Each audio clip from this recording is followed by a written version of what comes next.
പറ്റിയത്? എവിടെയെങ്കിലും വീണോ നീ? ഒന്നും പറ്റിയിട്ടില്ല. നാരണു. അപ്പോ ഇന്നെങ്കിലും നിനക്കിതൊന്നും ഒഴിവാക്കാറുന്നില്ലേ? അച്ഛനോട് സമ്മതിച്ചല്ലേ ഉണ്ണാൻ വരാന്ന്?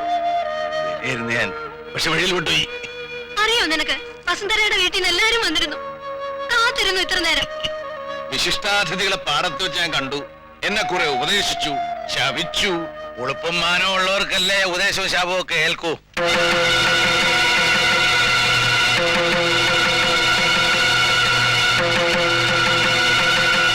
ക്ഷമിക്കണം എന്നോട്. മോഹം ഉണ്ടായിരുന്നു അച്ഛൻ്റെ കൂടെ ഇരുന്ന് ഒരുപിടി വറ്റുവാരും ഉണ്ടെന്ന്. ഈശ്വരന്മാര് സമ്മതിച്ചില്ല. ഇത് സ്വീകരിക്കണം. പ്രാണനെ പോലെ കെട്ടിപ്പൊഞ്ഞുകൊണ്ട് വന്നതാ.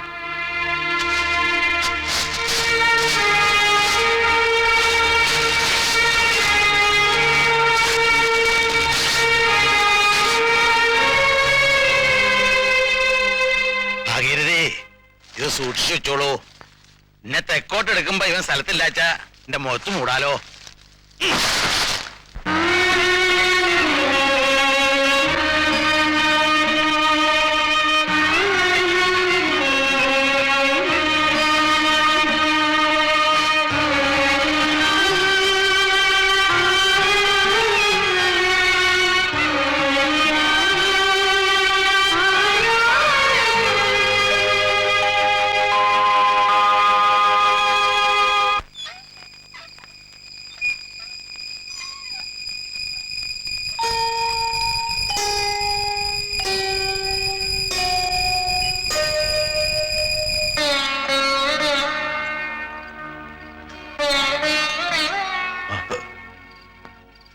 ശ്രമിച്ചിട്ടും കഴിയണില്ല ആരെയും വേദനിപ്പിക്കാതിരിക്കാൻ. കുത്തഴിഞ്ഞ പുസ്തകം പോലെ ആയിപ്പോയില്ല എന്റെ ജീവിതം. മുറുകെ പിടിക്കാൻ ശ്രമിക്കുമ്പോൾ കൈവിട്ടു പോകുക നന്മകളൊക്കെ. ഈ കിരാതമൂർത്തിയുടെ തലയിൽ എടുത്തി വീഴാൻ പ്രാർത്ഥിച്ചോളൂ. അച്ഛന്റെ വാക്ക് പാലിക്കാതിരിക്കില്ല.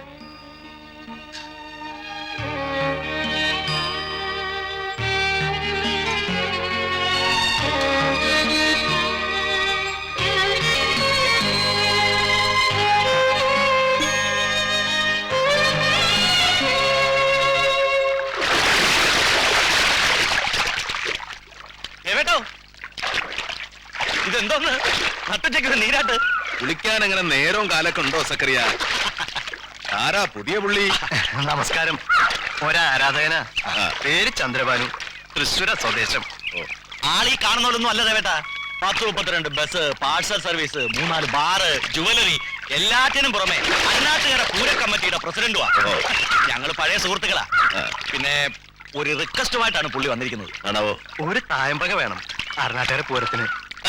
അരനാട്ടുകര പൂരത്തിന് പല്ലാവൂർ ദേവനാരായണന്റെ തായമ്പക നടക്കില്ല സക്കറിയ. അറിയാം, കഴിഞ്ഞ തവണ പ്രശ്നം ഉണ്ടായത്. ഈ തവണ അങ്ങനെ ഒന്നും ഉണ്ടാവില്ല. നിറയെ പോലീസുകാരെ നിർത്തിയിട്ടാ കുറെ പൂരം. പോലീസും പട്ടാളവും കാവല് നിന്നിട്ട് പല്ലാവൂർ ദേവനാരായണൻ കൊട്ടുകയെ ഏത് അരനാട്ടുകാരക്കാരനാടോ താൻ? ഇതിന്റെ പ്രസ്റ്റീജിന്റെ പ്രശ്നമാണ്, മേലാന്ന് പറയല്ലേ. ഇനി ഒരിക്കലും കയറി ചെല്ലാന്ന് മനസ്സുകൊണ്ട് തീരുമാനിച്ചൊരു പൂരപ്പറമ്പ അത്. അത് ദേവേട്ടാ, നീ ഇങ്ങനെ നിർബന്ധിക്കുമ്പോ എങ്ങനെയാ വേണ്ടാന്ന് പറയാ? ശരി, സമ്മതിച്ചിരിക്കണോ? പൊയ്ക്കോളൂ. അപ്പൊ അഡ്വാൻസ് അതൊക്കെ പിന്നീട് മതിയോ. അപ്പൊ എങ്ങനെയാ ദേവേട്ടാ വൈകിട്ട്? കുറച്ച് ദിവസത്തേക്ക് നിർത്തി പറഞ്ഞാ മതി, വിടത്തില്ല ഞാൻ. വൈകിട്ട് കാണാം. ആയിക്കോട്ടെ. ആള് ശുദ്ധനാട്ടാ. ഇഷ്ടമില്ലാഞ്ഞിട്ടും സക്കറിയ പറഞ്ഞപ്പോ ആ പൂരത്തിന് ഏറ്റവും എന്തിനാ? മറന്നോ നീ? ഏറ്റുമാനൂർ അമ്പലത്തിൽ ഉത്സവത്തിന് കൊട്ടാൻ പോയ ആ രാത്രി ഒരു നിസ്സാര കാര്യത്തിന് നമ്മുടെ നേരെ വന്ന ജനങ്ങളെ മുഴുവൻ നേരിട്ടത് ഇവനാ ഈ സക്കറിയ. അന്ന് ഇവനെ ഉണ്ടായിരുന്നുള്ളൂ നമ്മളെ രക്ഷിക്കാൻ. ആ കടപ്പാട് എനിക്ക് അവനോടുണ്ട്. അവൻ എന്ത് പറഞ്ഞാലും ഞാൻ സമ്മതിക്കും. ഉരുൾപൊട്ടൽ അല്ലായിരുന്നോ ചന്ദ്രഭാനു? ഉരുൾപൊട്ടൽ. തിരുവപ്പുറ രാമപൊതുവാളും തൃത്താല കേശവനും ഒക്കെ മൺമറഞ്ഞതിനു ശേഷം ഇമ്മാതിരി ഒരു മേളം കേട്ടിട്ടില്ല ഞാൻ. ചന്ദ്രഭാനുവിന് അതിന്റെ ക്രെഡിറ്റ് മുഴുവൻ. ഇടഞ്ഞു കിടക്കണ കൊമ്പനെ കൊണ്ട് കയറ്റി ഇടം പിടിപ്പിച്ചില്ലേ? ഇത് പ്രഭാമയി എന്റെ ഭാര്യ. ഇത്തിരി കലയടാസ്കിതൊക്കെ ഉണ്ട്. ഇവിടുത്തെ ഒരു ആരാധികയെ മുമ്പൊരിക്കൽ കണ്ടിട്ടുണ്ട്. കലാമണ്ഡലത്തിൽ ഒരു ഡെമോൺസ്ട്രേഷൻ വന്നപ്പോ ഞാൻ അവിടെ ഉണ്ടായിരുന്നു, മോഹിനിയാട്ടം സ്റ്റുഡന്റ് ആയിട്ട്. പൂർത്തിയാക്കാൻ കഴിഞ്ഞില്ല. അതിനു മുമ്പ് ഞാൻ താലി കെട്ടി. ബിസിനസ്സുകാരന്റെ കൂടെ ജീവിക്കാൻ തുടങ്ങിയപ്പോ മോഹിനിയാട്ടവും ഭരതനാട്യവും ഒക്കെ നിന്നു. ഇപ്പൊ സ്വസ്ഥം വീട്ടമ്മ. വീട്ടമ്മയായാൽ ഇതൊന്നും പാടില്ല എന്നൊരു ശാസ്ത്രത്തിലും പറഞ്ഞിട്ടില്ല.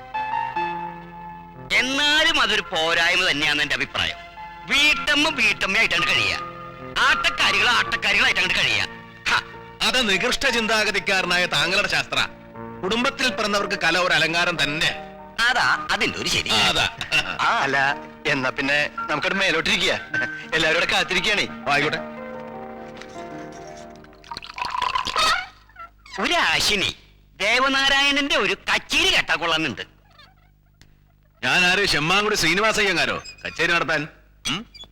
ആ കച്ചേരിയല്ലെന്ന്, ഈ ഇടയ്ക്കൊക്കെ കുട്ടിപ്പാട് നടത്തുന്ന ഒരു കച്ചേരിയല്ലേ. ഈ ഇടയങ്ങാണ്ട് തൃപ്പൂണിത്രയില് ദേവൻ അങ്ങനെ പാടുന്ന ഒരു പടം കണ്ടല്ലോ പത്രത്തില്. അത് പൂർണ്ണത്രീശന്റെ മുമ്പില്, ഇത് കുന്നംകുളത്തുകാരൻ നസ്രാണിയുടെ മുമ്പില്. കലാകാരന്റെ ഒരു അധപ്പതനം നോക്കണേ. എന്നാലും നമ്മുടെ റെപ്പായി മാപ്പയുടെ ഒരു മോഹല്ലേ ദേവേട്ട, ഒരു 2 വരി പാടുന്നേ. പ്രഭേ, ആ ഇടയ്ക്ക് നിർത്തി കൊടുത്തേ. ഓ, ഇനിയിപ്പോ റപ്പായി മാപ്പിളയുടെ മുമ്പില് പാടിയില്ലാതെ വേണ്ട. ആയിക്കോട്ടെ.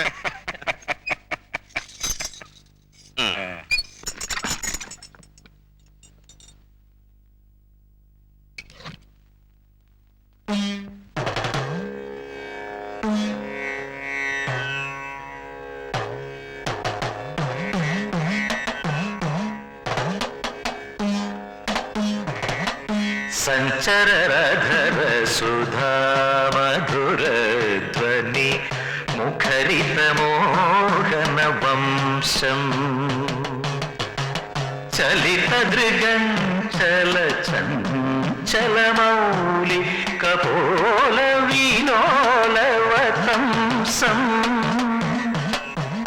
രാസേ ഹരിമിക വിഹിത വിലാസം സ്മരതി മനോമമ കൃത പരിഹാസം.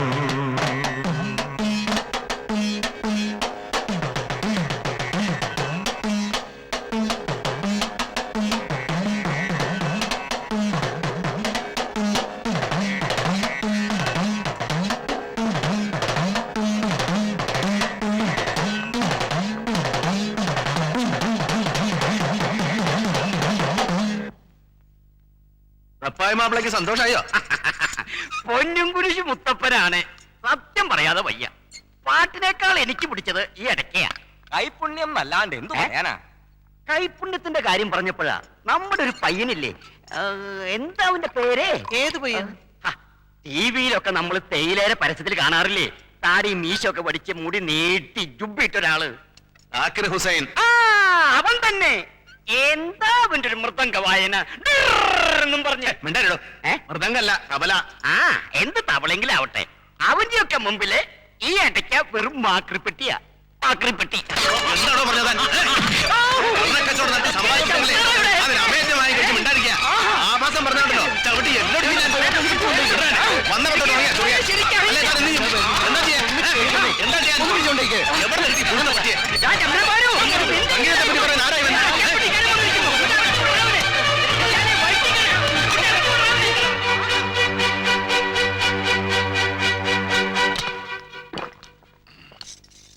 ദേവേട്ട, ക്ഷമിക്കണം, ഞാൻ മാപ്പ് പറയാം. ഞാൻ പോണു. പോകരുത് ദേവേട്ട. ദേവേട്ട, പോകരുത് ദേവേട്ട. ദേവേട്ട, പോകരുത് ദേവേട്ട. എന്താ നിന്നെ കുറിച്ച് വിചാരിച്ചേ? നിന്റെ ദുർമേധസ് കണ്ട് ഭ്രമിച്ചു പോകുന്നു. പറയടി.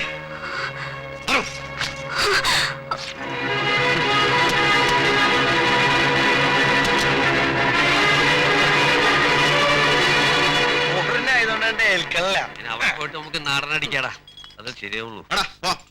എവിടേക്കാ പോണത് ദേവേട്ടാ? നിന്റെ അമ്മയ്ക്ക് പിണ്ണം വയ്ക്കാൻ. എന്താണ്ടായത് ദേവേട്ടാ? കേക്കണോ നിന്റെ 7-ാം ഇടത്തിന്റെ പുരാണം? അടക്കാൻ വയ്യാതെ കിടന്ന് ഞെരിപിരി കൊള്ളുകയാണ് അവള്. തുടക്കത്തിൽ കുറച്ച് ബഹുമാനം തോന്നിയിരുന്നു, ഒരു കലാകാരിയല്ലെന്ന് വിചാരിച്ചു. ഏതാട്ടാണ് അവള് പഠിച്ചേ? ദൈവദത്തമായ മോഹിനിയാട്ടമോ അതോ പഞ്ചനക്ഷത്ര ഹോട്ടലിൽ നീലവെളിച്ചത്തിൽ തുണി ഉരിച്ചാടുന്ന കൂത്തിച്ചേട്ടോ? ദേവേട്ടാ, അവളെ മെരുക്കാൻ നിന്നെ കൊണ്ട് പറ്റില്ല. അച്ചാൽ വല്ല കണ്ടാമൃഗത്തിനെയും വാങ്ങി വീട്ടിൽ വളർത്തുക. ദേവേട്ടാ, ഭക്ഷണം ഭക്ഷണം നിന്റെ ഇത്തിരി ബാക്കിയുണ്ടായിരുന്നു. ഇതവിടെ വെച്ചേക്കട്ടോ ഒന്നും തോന്നരുത്